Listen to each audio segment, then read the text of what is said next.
দর্শক আমন্ত্রণ জানাচ্ছি কালের কণ্ঠে নিয়মিত আয়োজন 22 গজে। আপনাদের সঙ্গে রয়েছি আমি আরিফা জাহান প্রিনন। দর্শক, আমরা সকলে জানি যে এশিয়া কাপ থেকে বাংলাদেশ বাদ পড়ে গেছে এবং ঠিক কি কি কারণে, কি কি ল্যাগেন্সের কারণে তারা বাদ পড়েছে, এই সকল বিষয়ে কথা বলতে এই মুহূর্তে আমার সঙ্গে উপস্থিত রয়েছেন আমার সহকর্মী মিজানুর আশিক। চলে যাব তার কাছে। আশিক, আমরা জানি যে বাংলাদেশ এশিয়া কাপ থেকে বাদ পড়ে গেছে, তাদের কি কি ব্যর্থতা ছিল সেই সকল বিষয়ে আপনার সাথে আজকে কথা বলবো। তার আগে আমার প্রথম প্রশ্ন সেটি হচ্ছে, বড় ম্যাচে বাংলাদেশের ব্যাটসম্যানরা বরাবরই ব্যর্থ, ঠিক কি কারণে? আপনি দেখবেন যে বাংলাদেশ যখন বড় একটা রান তারা করতে মাঠে নামে তখন হচ্ছে তারা স্কোরবোর্ডটা দেখে অথবা তাদের টার্গেটটা দেখে তারা অটোমেটিক্যালি প্রথম থেকে তারা ঘাবড়ে যায়। যেমন স্পেসিফিক্যালি কয়েকজন ব্যাটার ঘাবড়ে যান, সবাই না। যখন 170-180 কিন্তু বাংলাদেশের জন্য অনেক বড় টার্গেট। সো যখন দেখে তারা 170-180 রান, তখন তারা আসলে ঘাবড়ে যায় যে আসলে আমরা কীভাবে এই টার্গেটটা তারা করব। আমাদের এই টার্গেট তো এটা আমাদের কাছে অনেক কিছু। 170-180 থেকে যখন আপনি দেখবেন যে আপনার 200 রান টার্গেট, তখন আপনি আবার বাংলাদেশ দল আবার মনে করবে যে 200 রান টার্গেট, এটা আমি কীভাবে তারা করবো, এটা তো তারা করতে আমার আজকে সমস্যা হয়ে যাবে। সো এই যে বাংলাদেশ টার্গেটে ব্যাটিং করতে নামার আগে অথবা যখন বোলিং শেষ করে 20 ওভার শেষে দেখে যে প্রতিপক্ষ এত রান করেছে, 199 বা 189, 180, যেই রানই হোক, যে প্রতিপক্ষ এত রান করেছে, সো তখন তারা ব্যাটিং নামার আগে অটোমেটিক্যালি ডিমোটিভ হয়ে যায় যে আসলে আমরা কীভাবে এই রানটা তাড়া করব। তাদের যে মনে যে এই চিন্তা, এই যে প্রশ্নগুলো, এই যে চিন্তাগুলো ঘুরপাক খায় যে আমরা কীভাবে এই রানটা তাড়া করব, এই প্রশ্নগুলোতেই তারা বাংলাদেশের ব্যাকফুটে চলে যায়। যার কারণ হচ্ছে আপনি দেখবেন যে এশিয়া কাপে ভারতের এগেইনস্টে বাংলাদেশের যে 169 রানের টার্গেট ছিল, জাস্ট এটা হচ্ছে বর্তমান টি20-তে এটা একটা মামুলি টার্গেট। তবুও এই টার্গেটটা বাংলাদেশ চেস করতে পারেনি। প্রথম 10 ওভার কিন্তু বাংলাদেশ ফুল রিদমে ছিল, খুব ভালো খেলেছে, এবং পরবর্তী 10 ওভারে বাংলাদেশ আটকে গিয়েছে। এবং তাদের মাইন্ডসেটটা পরবর্তী 10 ওভারে যখন তারা রান রেটের দিকে তাকায় যে রিকোয়ার্ড রান রেট কত, তখন হচ্ছে তারা আসলে একেবারে পিছিয়ে যায় যে রান রেট 10 করে আসছে, তার মানে আমার 100 লাগবে। এবং আশিক, আমরা এবার দেখেছি যে এশিয়া কাপে বাংলাদেশের যে ম্যাচগুলো ছিল সেখানে ব্যাটসম্যানরা যখন একটু চাপের মুখে থাকে তখন সহজ যে লক্ষ্যগুলো ছিল সেগুলো তারা করতে পারছিল না। এটা হচ্ছে আপনি পাকিস্তানের এগেইনস্টে যে ম্যাচটা হয়েছে, 136 রান টার্গেট ছিল বাংলাদেশের, সেটা মানে আনএক্সপেক্টেড। এটা আমরা কখন আশা করিনি। যখন আপনি হয়তো এশিয়া কাপ ক্রিকেট কার্নিভাল লাইভটা দেখেছেন বাংলাদেশ পাকিস্তান ম্যাচের দিন, যখন মিড ম্যাচে আমরা আসি, আমি আর জিসান, তো তখন হচ্ছে আমরা খুব উৎফুল্ল ছিলাম যে না, 136 টার্গেট এটা হচ্ছে বাংলাদেশ ইজিলি চেস করে ফেলবে, কারণ বাংলাদেশ 136 টার্গেট চেস করার মতো একটা দল। কিন্তু যখন তারা মাঠে নামলেন তখন হচ্ছে তারা জাস্ট কিছু আননেসেসারি শটগুলো খেলার ট্রাই করেছেন। মানে ওই শটগুলো খেলার দরকার ছিল না ওই মোমেন্টে। আপনার 136 রান টার্গেট, 20 ওভারে আপনার 6 পয়েন্ট সামথিং আপনার রান প্রয়োজন, মানে 6.50 ওপর আপনার রান প্রয়োজন। সেখানে আপনি যদি প্রথম 3 বলে 3টা সিঙ্গেল, পরের বলে একটা ডাবল, এর পরের বলে একটা 4 যদি আপনি হিট করেন, তাহলে কিন্তু ওই ওভারে আপনার 9 রান কিন্তু অটোমেটিক্যালি বের হয়ে আসছে। যদি আপনি কোনো বাউন্ডারি না হিট করেন, প্রথম 6 আপনি ওই ওভারে জাস্ট 6 বলে 6টা সিঙ্গেল নেন, জাস্ট আপনার 6 করে নিলেও তো আপনার 10 ওভারে 60 রান আসছে। এরপর আপনার লাগে কত? এরপর আপনার লাগে হচ্ছে 76 রান। এরপর 10 ওভার কি আপনি 76 নিতে পারতেন না? প্রতি ওভারে 7 রান করে নিতে পারতেন না?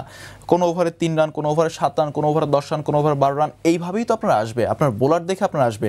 আপনি একটা জিনিস দেখবেন যে যেই বোলাররা হচ্ছে পাকিস্তানের উইকেট টেকার, সেই বোলারদেরকে আমরা মারার ট্রাই করেছি। শাহিন শাহ আফ্রিদি, হ্যারিস রফ, এদের ওভার আমরা মারার ট্রাই করেছি। যারা উইকেট টেকার না, তাদের বলে কিন্তু আমরা আসলে উইকেটগুলো বিলিয়ে দিয়েছি, এবং তাদের বলগুলো কিন্তু আমরা ডট খেলেছি। যেমন আবরার আহমেদ, তারপর হচ্ছে মোহাম্মদ নওয়াজ, তাদের বলগুলো কিন্তু আমরা ডটের পর ডট খেলেছি। আপনি খেয়াল করলে দেখবেন যে বাংলাদেশ প্রথম 10 ওভারে 5টি ছক্কা মেরেছে। পরবর্তীতে যখন তারা উইকেটগুলো বিলিয়ে দিচ্ছিলেন, তখন কমেন্টেটররা কিন্তু বলেছিলেন যে তাদের 10 ওভারে 5টি ছক্কা চলে এসেছে, তারা কেন এরকম শটস খেলছে। লিটারেলি তারা কম বক্স থেকে বলছে যে why Bangladeshi batters are trying to hit sixes. অর্থাৎ তারাও হচ্ছে অবাক হয়ে যাচ্ছিলেন, হতবাক হয়ে যাচ্ছিলেন বাংলাদেশে এমন ব্যাটিং দেখে, যে কেন বাংলাদেশের এই মুহূর্তে এই ছক্কাগুলো মারা প্রয়োজন। কমেন্টারি বক্স থেকে ডিরেক্ট আসছে যে দে আর প্লেয়িং আননেসেসারি শট, অর্থাৎ আপনার এই জায়গায় এই শটগুলো খেলার কোনো দরকার নেই, কিন্তু আপনি তাও এই শটগুলো খেলছেন, নিজেদের উইকেটগুলো বিলিয়ে দিয়ে আসছেন। ফর এক্সাম্পল, আমি যদি নুরুল হাসান সোহানের কথা বলি, আমরা অনেকেই নুরুল হাসান সোহানকে এখন দোষারোপ করছি, বাট আপনি যখন 4-5 ম্যাচ পর আপনি সুযোগ পাবেন, তখন আপনি হয়তো ওই সুযোগটা কাজে লাগাতে পারবেন না। সো নুরুল হাসান সোহান ওই ম্যাচটা একটা ব্লান্ডার করেছেন, যে তিনি অফের 5th স্টাম্পের বল তিনি লেগের 5th স্টাম্পে চলে গিয়ে তিনি জাস্ট স্ট্রেট তিনি বলটা খেলেছেন, অথচ তার কিন্তু অফে প্রচুর পরিমাণ জায়গা ছিল। তিনি যদি অফে কাট করে দিতে পারতেন তাহলে আই থিঙ্ক সেখান থেকে একটা বাউন্ডারি না হলেও একটা ডাবলস বা একটা ট্রিপল অথবা কম হলেও একটা সিঙ্গেল কিন্তু তিনি ম্যানেজ করতে পারতেন। নুরুল হাসান সোহান যেই বলটা আউট হলেন ঠিক পরেই সেম বলে আবার আউট হয়ে গেলেন জাকের আলী অনেক। অর্থাৎ আপনি দেখছেন যে আপনার সতীর্থ কিন্তু এই বলটায় মাত্র আউট হয়েছে, আপনি কিভাবে সেমভাবে সেম শটটা খেলেন। জাকের আলী অনেক ঠিক একই শট খেলে আউট হয়েছেন। কেন? আমার তো ওই মোমেন্টে ছক্কা দরকার ছিল না। আমার যখন ছক্কা দরকার আমি তখন ছক্কা হিট করব, যখন আমার 4 দরকার তখন আমি 4 হিট করব, যখন ডট দরকার আমি তখন ডট খেলবো, যখন আমার সিঙ্গেল দরকার আমি তখন সিঙ্গেল নিব। আমি সিঙ্গেল না নিতে পারলে আমি সিঙ্গেল বানিয়ে নিব সেটাকে। বাট আমার তো দরকার নেই এই স্টেজে এসে আমার ছক্কা মারার। বাংলাদেশ যখন 136 টার্গেটে ব্যাট করতে নেমেছে তখন হয়তো বাংলাদেশ মনে করছিল তাদের টার্গেটটা 300 অথবা 320 রান। দ্যাটস ওয়াই তারা ট্রাই করছিলেন যে প্রতি বলে বলে তারা ছক্কা মারার। বাট এটাও মনে রাখতে হবে যে আন্ডার প্রেশারে কখনো বাংলাদেশ অ্যাটলিস্ট বাংলাদেশ ভালো খেলতে পারে না।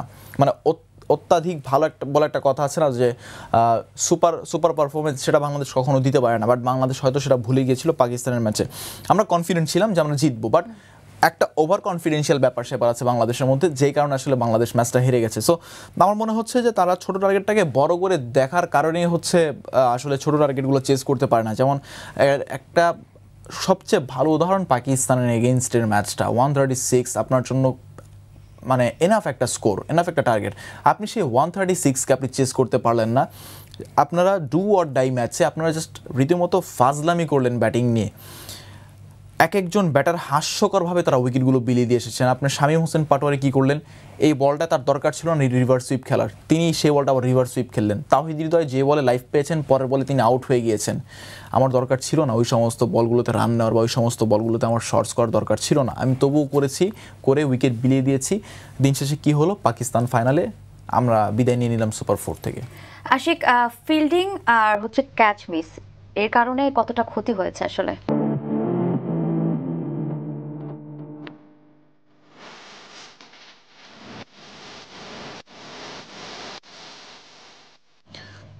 ফিল্ডিং এবং ক্যাচ মিস এর ক্ষতিটা যদি আপনি জানতে চান তাহলে আমি আপনাকে পরামর্শ দিব পাকিস্তান বাংলাদেশের ম্যাচটা আবার একটু হাইলাইট দেখেন। কারণ সেখানে জাস্ট আমি আপনাকে দুইটা উদাহরণ দিব যে শাহিন শাহ আফ্রিদি আর হচ্ছে মোহাম্মদ নওয়াজ, এই দুজনের 4টা ক্যাচ মিস করেছে বাংলাদেশ। শাহিন শাহ আফ্রিদির প্রথম 3টা ক্যাচই বাংলাদেশ মিস করেছে, নওয়াজের 2টা, ওভারঅল 5টা। এর মধ্যে একটা ছিল একেবারে জাকের আলী অনেকের সামনে, একেবারে অপোজিট একটু দূরত্বে পড়েছিল, যেটা জাকের আলী কিপ করতে পারেনি। সো ওইটাকে আমি বাদ দিলাম।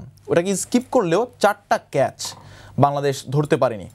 এই 4টা ক্যাচ যদি বাংলাদেশ ধরতে পারতো এবং কিছু মিস ফিল্ডিং হয়েছে, যেমন শাহিন শাহ আফ্রিদির 19টা রান অযথা এসেছে, মোহাম্মদ নওয়াজের 25 রান এটা অযথা এসেছে। এইখানে মোহাম্মদ নওয়াজ যেই বাই রানগুলো পেয়েছে, আপনার ধরেন নওয়াজ বলটা হিট করেছে, বলটা পড়ে গিয়ে বলটা মিস ফিল্ডিং হয়েছে, সেখান থেকে বল কুড়িয়ে ফেরত পাঠাতে পারতে কিন্তু অলরেডি 2 রান নিয়ে নিয়েছে। এইভাবে মোহাম্মদ নওয়াজ জাস্ট 3টা ডাবল নিয়েছে আর 4টা সিঙ্গেল নিয়েছে। ক্যান ইউ ইম্যাজিন, যেখানে রান 100 হওয়ার কথা না পাকিস্তানের, সেখানে পাকিস্তান 135 রান করে। বাংলাদেশের 44টা রান বেশি এসেছে একমাত্র বাংলাদেশের মিস ফিল্ডিং আর ক্যাচ মিসের কারণে। বাংলাদেশের ওভারঅল আপনি যদি ফাইনালের কথা চিন্তা করেন তাহলে আমার মনে হয় 13টা অথবা 14টা ক্যাচ মিস হয়েছে এবারে এশিয়া কাপে। সো আমার মনে হয় সব টুর্নামেন্ট থেকে সবচেয়ে বেশি ক্যাচ আই থিঙ্ক এবারই মিস হয়েছে, যদি আমার ভুল না হয়। কিন্তু আপনি যেই 44টা রান বেশি দিলেন সেখানে আপনাদের ব্যাটিং এফোর্টটা আরও ভালো করার কথা ছিল, কিন্তু সেখানে আপনারা আসলে ব্যাটিংয়ে কোনো রকম ভালো করলেন না। আপনাদের শরীর দেখে মনে হয়নি যে আপনারা আজকে জেতার জন্য নেমেছেন। সো আপনারা যদি জেতার জন্য নামতেন, যেখানে আমার সিঙ্গেল দরকার সেখানে আপনারা ছক্কার শট খেলতেন না, যেখানে আমার ছক্কার দরকার সেখানে আপনারা ডট খেলতেন না, যেখানে আমার ডট দরকার সেখানে আপনারা রান নিতেন না। সো আমার মনে হয় যে বাংলাদেশের এশিয়া কাপের ভরডুবির জন্য একমাত্র তাদের ব্যাটিং অর্ডার্স আর হচ্ছে তাদের ফিল্ডিংটাই দায়ী। আচ্ছা আশিক, ইনজুরি বলেন বা কম্বিনেশনের যে সমস্যা, এটা আসলে কতটা দায়ী মনে করছেন আপনি? বাংলাদেশের তো এবারে এশিয়া কাপে একটা ইনজুরি হয়েছিল, সেটা লিটন কুমার দাসের। তাও হচ্ছে লাস্টের 2টা ম্যাচে লিটন দাস খেলতে পারেনি। ভারতের এগেইনস্টে যখন আমি দেখলাম যে জাকের আলী অনেক ক্যাপ্টেন, তখন আমি আসলে অবাক হয়ে গেলাম যে নুরুল হাসান সোহানের মতো একজন এক্সপিরিয়েন্স ক্যাম্পেইনার থাকতেও জাকের আলী অনেক কীভাবে ক্যাপ্টেন্সি পায়। জাকের আলীর বাংলাদেশ দলের বয়স হয়েছে কেবল 1 বছর, আর নুরুল হাসান সোহান সেই 2016 সাল থেকে 14-15-16 সাল থেকে তিনি খেলে আসছেন। এর মধ্যে তিনি আপনি এর মধ্যে নুরুল হাসান সোহান রংপুর রাইডার্সের ক্যাপ্টেন্সি করেছেন, তারপরে ডিপিএলে ক্যাপ্টেন্সি করেছেন, তারপরে হচ্ছে গ্লোবাল সুপার লিগে তিনি ক্যাপ্টেন্সি করেছেন, বাংলাদেশ এ দলের হয়ে ক্যাপ্টেন্সি করেছেন। আপনি একটা প্লেয়ারকে B league, C league, D লিগে আপনি তাকে ক্যাপ্টেন্সি করাচ্ছেন, বাট যখন আপনার একটা মেজর টুর্নামেন্টে ওই প্লেয়ারটাকে পার্টিকুলারলি ওই প্লেয়ারটাকে আপনার দরকার, তখন আপনি তাকে বেঞ্চে বসিয়ে আপনি আরেকজনকে ক্যাপ্টেন্সি করাচ্ছেন যার 1 বছরের এক্সপিরিয়েন্স। আমি মানলাম নুরুল হাসান সোহানের ব্যাটিং ভালো না, আমি সেটা মানলাম। তাই বলে যে নুরুল হাসান সোহানের ক্যাপ্টেন্সি ভালো না, সেটা যদি আপনি আমাকে অন্য কোনো কিছু দিয়ে বিশ্বাস করান, আমি কখনো বিশ্বাস করব না। নুরুল হাসান সোহান ঠিক যেমন ক্যাপ্টেন্সি করেছেন, এবারের বিপিএলটা তারা ডিজার্ভ করতো, but Barishal played hard, they have tried a lot and that's why they would be the champion. But Rangpur রাইডার্সের ক্যাপ্টেন হিসেবে নুরুল হাসান সোহান রংপুর রাইডার্সকে যা দিয়েছেন তা হচ্ছে একেবারে অনবদ্য। চোখ বন্ধ করে আপনি তাকে ক্যাপ্টেন্সি দিতে পারতেন ন্যাশনাল টিমে লাস্ট 2টা ম্যাচে, কিন্তু আপনি কি করলেন? ভারতের এগেনস্টে আপনি জাকের আলী অনেককে আপনি ক্যাপ্টেন্সি দিলেন। জাকের আলী অনেক সেই ক্যাপ্টেন্সি পাওয়ার পর ওই খুশিতে একটা ব্লান্ডার করে বসলেন, তানজিম সাকিবের বলে অভিষেক শর্মার ক্যাচটা মিস করে বসলেন। পরবর্তীতে যখন আপনি নুরুল হাসান সোহানকে পাকিস্তানের এগেনস্টে নিয়েছেন, তখনও ক্যাপ্টেন ছিলেন কিন্তু জাকের আলী অনেক। অর্থাৎ আপনি তাকে নিয়েছেন দলে, কিন্তু আপনি কিপিং করাচ্ছেন জাকেরকে দিয়ে, ক্যাপ্টেন্সি করাচ্ছেন জাকেরকে দিয়ে। কেন? সেই ম্যাচটা তো আপনি অন্তত সোহানকে দিয়ে ক্যাপ্টেন্সিটা করাতে পারতেন, বা সোহানকে আপনি উইকেটের পিছনে রাখতে পারতেন। একটা দলের যেই ক্যাপ্টেন হোক না কেন, উইকেটের পিছনে যিনি থাকেন, উইকেট রক্ষক, তিনি কিন্তু মেইন ক্যাপ্টেনের ভূমিকাটা আসলে পালন করেন সব দিক থেকে, ফিল্ড সেট আপ থেকে শুরু করে সব দিক থেকে। বাট আপনি সেইখানে নুরুল হাসান সোহানকে আপনি ইউজই করলেন না। সো আমি বলবো যে লিটন দাসের ওই ইনজুরিটাই আসলে বাংলাদেশকে ছিটকে দিয়েছে এশিয়া কাপ থেকে। অ্যান্ড বাংলাদেশের কম্বিনেশন যদি বলেন, সো ওইটার পর থেকে বাংলাদেশের কম্বিনেশনটা খুব ভালোভাবে দাঁড়ায়নি। আশিক, বাংলাদেশের ব্যাটসম্যানদের কোচিং বা কৌশলগত ভুল কোথায় ছিল? বাংলাদেশি ব্যাটসম্যানদের কৌশলগত ভুল বলতে কি, আমি প্রেরণা আপনাকে একটা কথা বলি। আমার এখন না সবচেয়ে খারাপ লাগছে জুলিয়ান উডের জন্য, কারণ তাকে বাংলাদেশে আনা হয়েছে বাংলাদেশি ব্যাটারদের পাওয়ার হিটিং শেখানোর জন্য। তিনি কষ্ট করলেন, ভ্যালোসিটি ব্যাট দিয়ে তিনি টাইগার ব্যাটারদের পাওয়ার হিটিং শিখালেন, কোচিং করালেন। আমরা যখন এক একটা নিউজ পোর্টাল ঘাটছিলাম বা আমরা যখন মাঠে অনুশীলন দেখছিলাম, তখন আসলে এমনও কিছু নিউজ হতো যে নেটে ছক্কা মেরে গাড়ির কাচ ভেঙে ফেললেন জাকের আলী অনেক, ছক্কা মেরে বল হারিয়ে ফেললেন এমুক, ছক্কা মেরে বল হারিয়ে ফেললেন তমুক, ছক্কা মেরে বলের সুতা ছিঁড়ে ফেললেন অমুক। আপনি অনুশীলনে যাই করেন না কেন, আপনি যদি ম্যাচে ঠিকঠাক মতো প্রডিউস না করতে পারেন ওই জিনিসটা, আপনার ওই জিনিসটা কিন্তু কোনো মূল্য নেই। আপনি গান গাইতে পছন্দ করেন, আপনি যদি রেগুলার গান না করেন, আপনি কোনো একটা ফ্রেন্ড সার্কেলের আড্ডায় অথবা কোনো একটা ফাংশনে আপনি গান গেতে গেলে কিন্তু আপনার খুব অসুবিধা হবে, কারণ আপনার চর্চা নেই অনেক দিন যাবত। So if you want to try hit sixes, আপনার সেটা প্র্যাকটিসও করতে হবে, সেটা ম্যাচেও করতে হবে। আপনি যদি নেটে প্র্যাকটিস করার পর যদি আপনি একটা সিরিজে আপনি কোনো রকম ট্রাই না করেন, আপনি যদি বল না বুঝেন, আই থিঙ্ক আপনার প্র্যাকটিস পরিপূর্ণ হয়নি। যার জন্য আপনার জন্য আমি কোচ নিয়ে আসলাম, সে কোচ আপনাকে শেখালো, বাট ঠিকমতো তার প্ল্যানগুলো আপনারা এক্সিকিউট করতে পারেননি। শ্রীলঙ্কার এগেইনস্টে জাকের আলী অনেক পরপর 4টা বল তিনি মিস করেন, একেবারে 6 স্টাম্পের বল অফের। তিনি হচ্ছেন অফের বলগুলো তিনি টেনে লেগে মারার চেষ্টা করছেন, সেম বল। অর্থাৎ আমি যদি একটু বলি আপনাকে, স্লোয়ার বলগুলো তিনি হচ্ছে টেনে টেনে ছক্কা মারা ট্রাই করছিলেন, তাও লেগে। আপনি অফের বল আপনি লেগে টেনে ছক্কা মারলে আপনি তো আউট হবেন। সেখানে জাকের আলী অনেক একটা বল ব্যাটে লাগাতে পারছে না, তার একটু মাথায় আসলো না যে আমি অফ দিয়ে একটা মারার ট্রাই করি। সো বাংলাদেশি ব্যাটারদের আসলে কৌশলগত সমস্যাগুলো হচ্ছে কি, যে তারা শিখে বাট তারা কখনো এই জিনিসগুলো ম্যাচে প্রডিউস করতে পারে না বা ম্যাচে তারা এক্সিকিউট করতে পারে না। যদি ঠিকঠাক মতো তাদের এই প্ল্যানগুলো এক্সিকিউট হতো, আই থিঙ্ক আজকে আমাদের এই হায় বাংলাদেশ বাদ এগুলো বলা লাগতো না। ওকে আশিক, ধন্যবাদ আপনার গুরুত্বপূর্ণ মন্তব্যের জন্য।